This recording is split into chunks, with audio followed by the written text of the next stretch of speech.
Welcome, everyone, to our first episode of Computer Vision Decoded, where we sit down with Jared Heinly, the chief scientist at EveryPoint, to discuss topics in today's quickly evolving world of computer vision. In today's episode, we're going to cover announcements made last week at WWDC conference and find out what they mean for the computer vision community. But first, let's welcome Jared Heinly to the show. Jared, please tell us about yourself. Yeah, thanks, Jonathan. Yeah, happy to be here. So I'm the chief scientist here at EveryPoint. My specialty is in computer vision. So EveryPoint, we're a computer vision company, and so as chief scientist, I help sort of lead and direct the computer vision efforts here. So my background, I've been doing computer vision for 12 years now. Did my PhD at UNC Chapel Hill. So there I focused on large-scale 3D reconstruction from crowdsourced photo collections. So what that means is I would download, scrape the internet. I would write Python scripts to scrape the internet for publicly available photos of tourist locations. So I'd say, okay, let's go to Berlin, or let's go to Paris, or let's go to even the entire world. Try to download as many photos as possible, so millions or hundreds of millions of photos, and then would generate 3D reconstructions from that. So a lot of my work has dealt with how do you do really large-scale 3D computer vision? How can you not just tens or hundreds of photos, but millions, tens of millions, hundreds of millions of photos? How do you scale up algorithms to that magnitude? And then when you're dealing with such large amounts of data, all the different edge cases you run into, where it's not just photos from a lab setting. You've got photos out in the real world that are blurry, confusing, weird, taken with weird cameras from weird angles and weird in conditions. And so how do you write algorithms that can be robust to all sorts of that diversity? So that's what I've taken. So I've taken that knowledge of large-scale computer vision, in the real world, and I'm bringing that now and applying that here at EveryPoint. Interesting. So you're an expert taking images and creating 3D reconstructions, but not in a lab setting or a perfect theoretical data set. So that's really interesting, and that's what we've always found. Having these camera tools in our pockets, an iPhone, they're great, but usually things are messy. You have bad lighting, things like that. So that kind of dovetails into what we want to talk about today, the Apple's WWDC conference. And they had a couple announcements. Specifically, I wanted to talk about with you in regards to ARKit and some of the evolving functionality, because those ARKit announcements have always helped us give tools to our users as time has gone on. So the first one I just want to jump into, it was called Room Plan. And I can give you a quick just overview for everyone who has not heard about Room Plan or followed us. But basically, it allows you to scan a room from a stationary position, or you can walk around and get a planimetric view of that room. So as you can see in this video I have up here, you're creating this floor plan, and it's actually even detecting couches, tables, fireplace, things like that, and creating this great interactive augmented model here. So here we go. And so for you as a computer vision scientist, how do you see that this tool could help us with users scanning environments, or just what do you see when you first saw this? What was your reaction of what this means for you, and for especially capturing things in the wild where everything's not always perfect? Yeah, no, definitely. The first thing that I saw first thing I thought when I saw that was just it makes total sense. Apple, as they've been working on ARKit and just augmented reality experiences in general, it keeps getting more advanced. We keep sort of moving up the stack of complexity and sort of abstraction. What I mean by that is, when ARKit first came out, its job was to say, hey, for every video frame, as our user's moving around, for every video frame, figure out what the position of the camera is, what's the pose and of that camera as it's moving through the space, and that's it.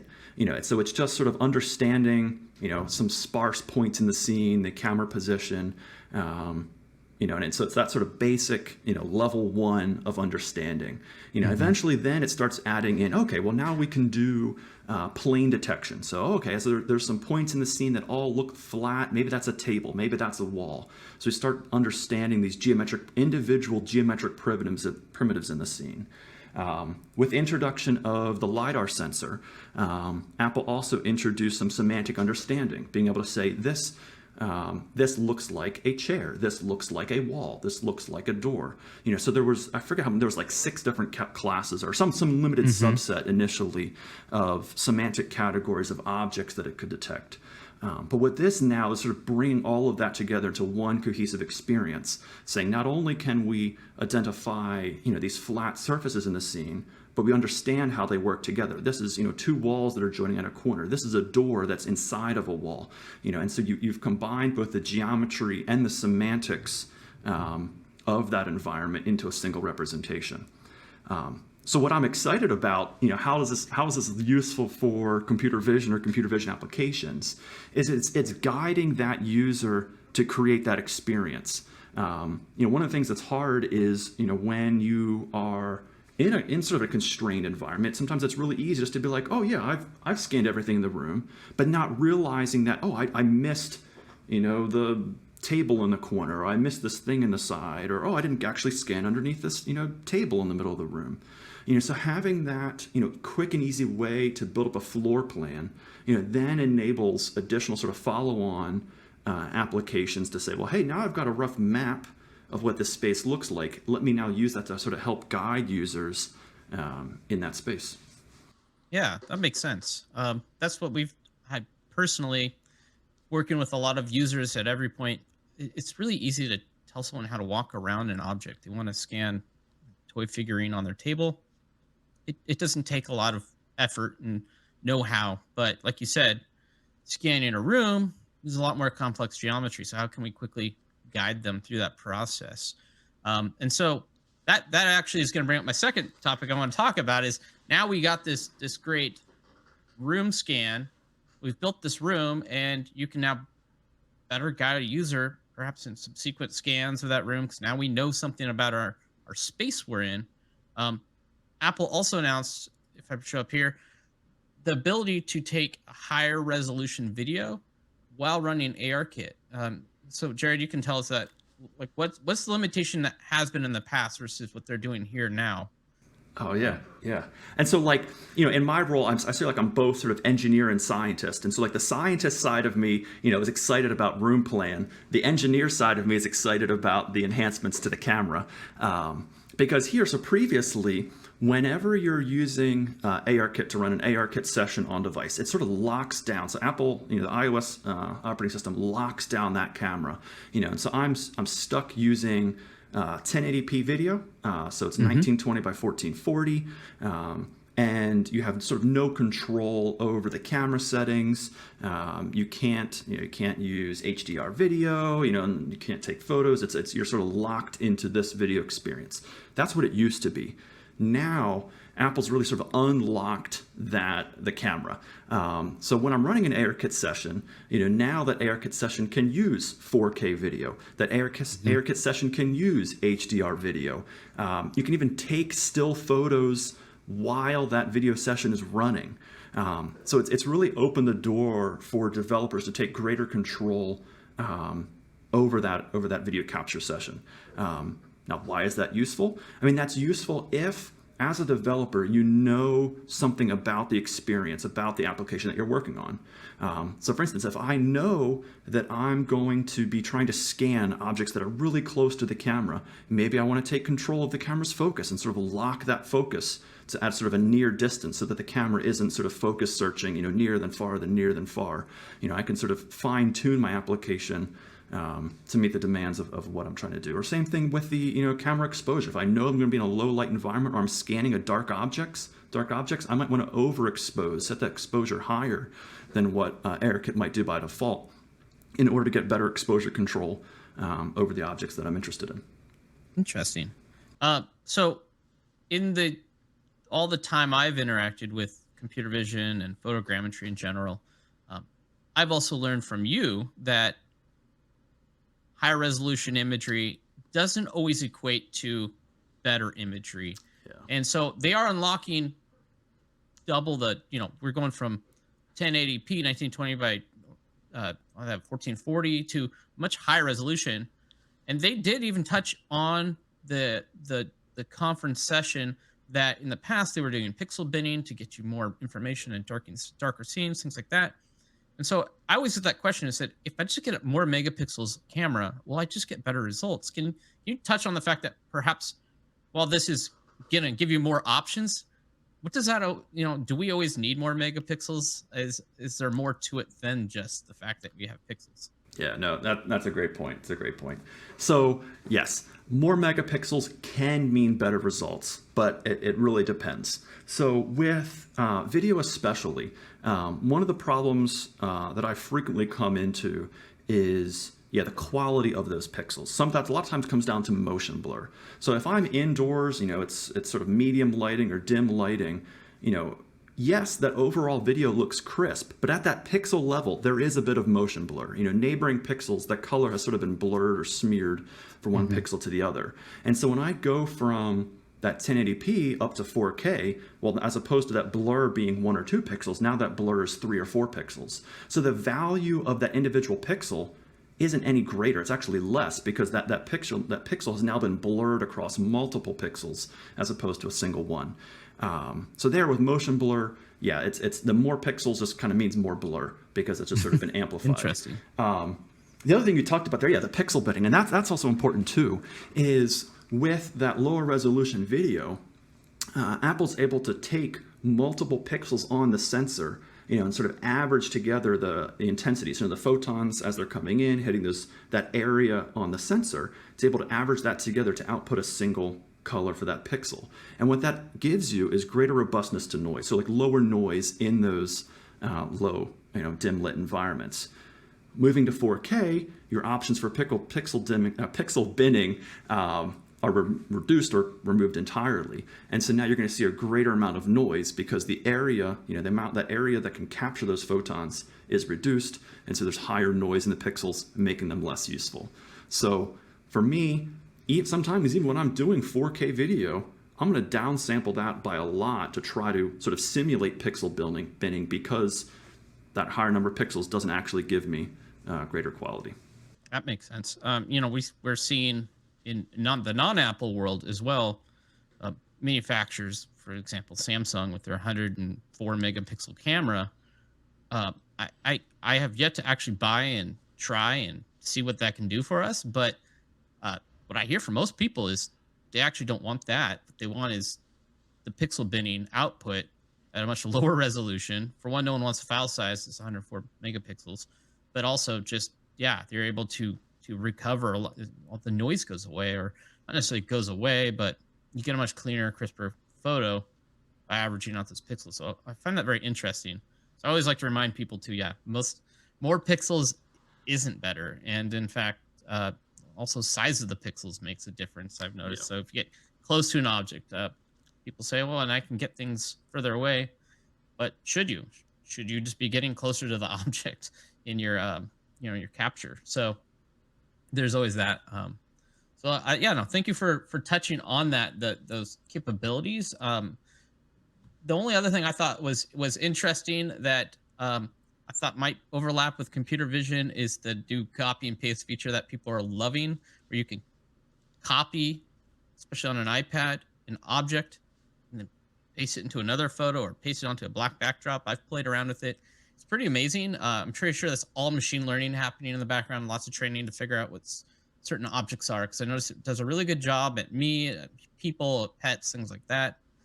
Not so good on other things. And I'm guessing there's some depth being built into that image from the LiDAR sensors, or just the image that they're able to extract depth off of. I know in photogrammetry, there's a big technique that people use. They mask their photos. So if you just want the result of an object, you can mask out the photo. I can see now people using that. Is that something they think people could use, or is that some auto masking you're seeing where you could get a better quality output by not having the background to deal with? Yeah, no, that's definitely helpful. Because as you said, when you're trying to do a reconstruction of a single object, there are times when that background can hurt the reconstructions. Like the biggest case I see a lot of times is turntable reconstruction. So if I have an object on a turntable, the object's rotating, but the rest of the scene behind it is remaining static. That's going to completely confuse photogrammetry, because photogrammetry assumes that the entire scene is static, but now I've got one moving object in relation to a static scene. And so in that case, if I mask the background, even though that object is spinning, photogrammetry thinks that the object is static, and it's the camera that's actually spinning around the object. So that's where masking, a lot of times I've seen, has been really, really helpful. It also is helpful too if I'm just in a big scene and only care about a small portion of it. If I mask out the background, that can really help limit, the computation time to the areas that I'm interested in. There has been a lot of literature and work on sort of foreground background segmentation. Like you mentioned there, so there's techniques that can do it purely from image only. Yes, it gets a lot easier or better when you have that depth information to better segment what's the foreground depths versus background depths, and use the color information as well to help figure out what's the sort of the interesting part of the scene. And so while those works have been out there, Apple providing it by default, that just sort of lowers the barrier to entry. And so now, a greater number of developers are, for free, be able to get that foreground information to enable masking and photogrammetry applications, a lot easier. Interesting. Yeah, that's one thing that I've been doing is just giving us free tools every year. It's like you get new hardware, you get new software, and just trying to get the maximum that you can out of those. It's been quite an interesting journey we've been on, and that they tend to always lead on making things easy for us to develop. All right. Well, so that's all I plan to cover today on WWDC, that conference. There's quite a bit that was not talked about here that I'm sure could dovetail into computer vision. I know that there's new hardware they announced for the M2 for the MacBook Air and just other sort of enhancements. So you can always do your own research if you're watching this show and want to learn more. I have a ton of videos you can watch and tons of developer sessions. But talking of conferences, our next episode will be in 2 weeks from now. We're going to do one of these episodes roughly every couple weeks. And it sounds like you're going to CVPR. Can you just to give everyone just a little bit of a quick brief of what that is? Because most people I talk to that aren't computer vision scientists don't know this exists or what it is or what does even CVPR stand for. You can just give us like a quick rundown of that, what you'll be doing, why you're going, and then that'll be what we'll talk about in our next episode. Yeah, definitely. No, CVPR. CVPR stands for, so it's the Conference on Computer Vision and Pattern Recognition. So that's the CVPR portion of it. But CVPR is the premier computer vision conference, and it's held annually. So every summer, it's hosted in the United States. It moves around the country. But yeah, it's the top conference of computer vision. It's been growing like crazy the past few years. When I first started going, there was 1,000, 2,000 people. The last time they had it in person, which was 2 or 3 years ago, I think there were like 10,000 people or something. I mean, it's kept it's just a really big conference. So what I'm excited about for it is it's a great place to just get in touch with the state of the art of computer vision. So you not only get to see so I say sort of my specialty, 3D computer vision. I get to talk with PhD students, other researchers, academics, people in industry who are working on these kinds of problems. We get to talk about the latest ideas, what the state of art is, as well as I get to see the state of the art in other computer vision areas. So things that necessarily aren't my forte, I get to hear and learn from the top of the top about what they're working on.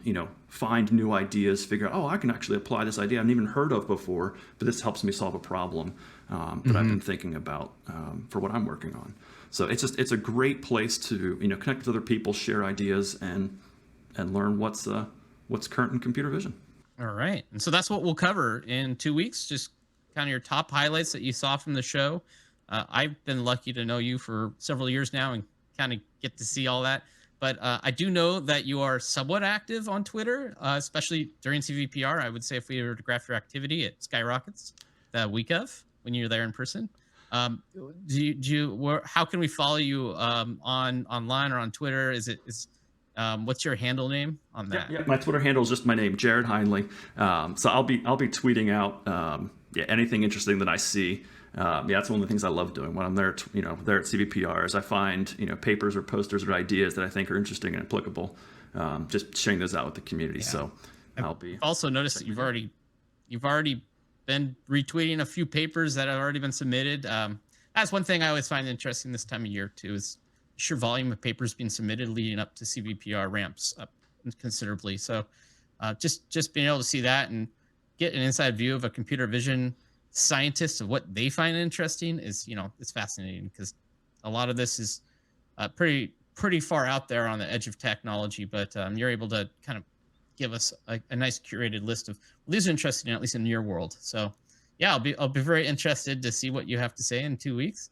So with that, thanks everyone for coming. We will have this episode airing every 2 weeks. You can find us on YouTube, LinkedIn, and we're also considering putting this on a podcast or an audio stream if you don't care about watching anything.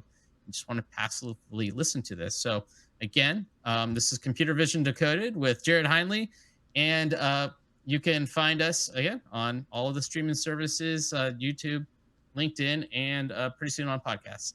So thank you, and I'll see you guys in the next episode. Thanks, Jared, for your time. Thank you.